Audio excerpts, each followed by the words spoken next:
Hey everybody, it's Jason Blaha with Ice Cream Fitness here. I just got home from a max effort bench press session and thought I would knock out a video before I cook my lunch. And I want to address a couple different points for you guys today. One, I want to talk to you about bicep tears from deadlifting, and two, I want to talk to you guys about training videos I will start doing for you guys here in the near future. But hold on, let me give you guys a bicep shot first.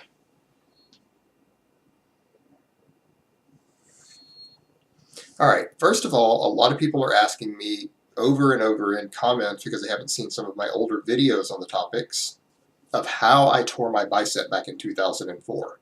And there are a couple different factors there, and these are things that you guys should consider, both natural and enhanced guys, that I feel contributed to my bicep tear. Number one on that list, I was using in my stack, I was using an anabolic steroid known as Winstrol or stanozolol, which is notorious and famous for causing connective tissue and joint problems. And there is actual research on it showing that it weakens connective tissue. While some anabolics strengthen it, some are neutral or benign to it. This particular one has been documented and shown with research to weaken it. And this is one reason lots of guys say don't lift heavy when you're on it. So that's something I would point out. Don't use Winstrol if you don't want connective tissue tears. Now, the other big thing that I was doing 2-a-days at the time.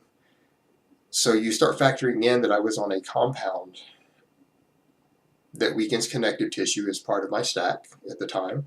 Two, I was doing 2-a-days because I was trying to get huge. I was trying to get as big as humanly possible.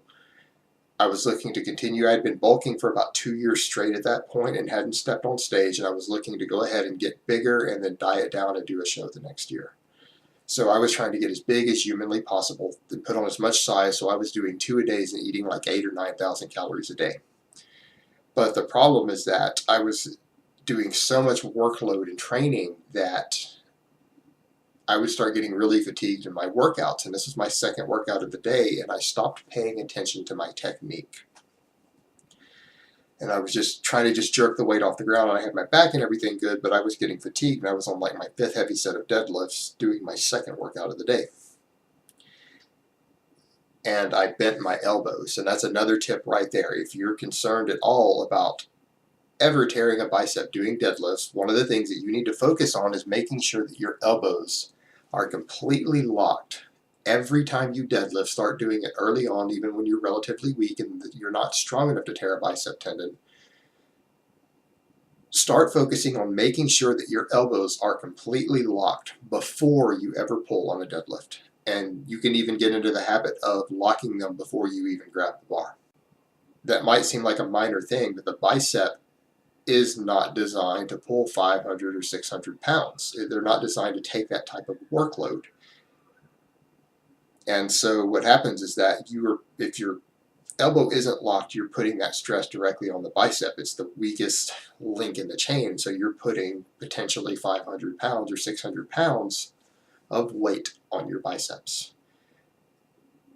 And that can contribute to tears. So take that into consideration, guys. So don't use Winstrol, and don't ever do a pull with your elbows bent at all. Make sure they're locked.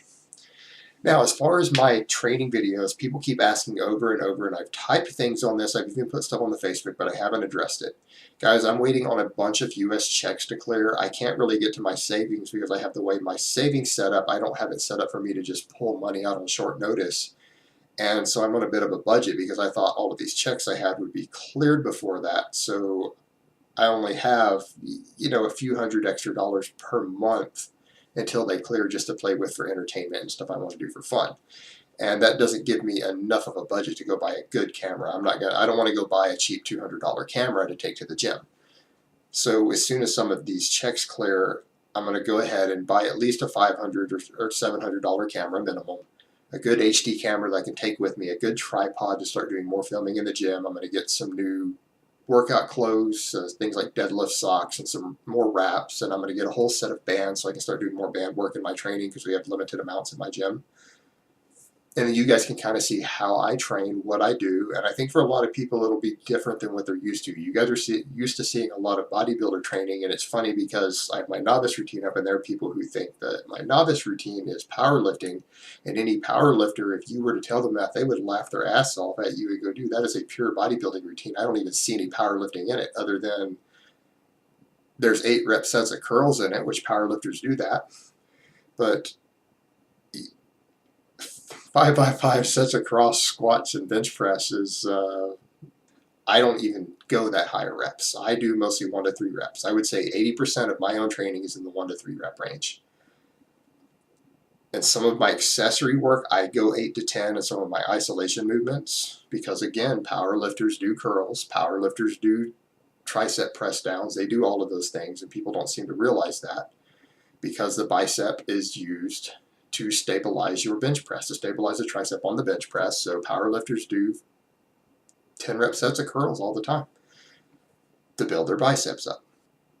But yeah, I do a lot of band work. I do a lot of chain work. I don't do a lot of straight weight. I do a lot of very low reps. I do speed work, ME work, but I don't do very much what you would think of as straight weight lifts. I do a lot of accommodating resistance. So at least 50% of the sets I do in a gym have some sort of chain or band hooked onto the bar, or some sort of partial rep to where I'm using a board or something to limit my range of motion, like board presses. So yeah, I think it'll be interesting for a lot of people because it's going to be different than what most of you guys are used to seeing on here. All right, guys, that's really all I have to say on that today. I hope it has been informative, and I will talk to you next time.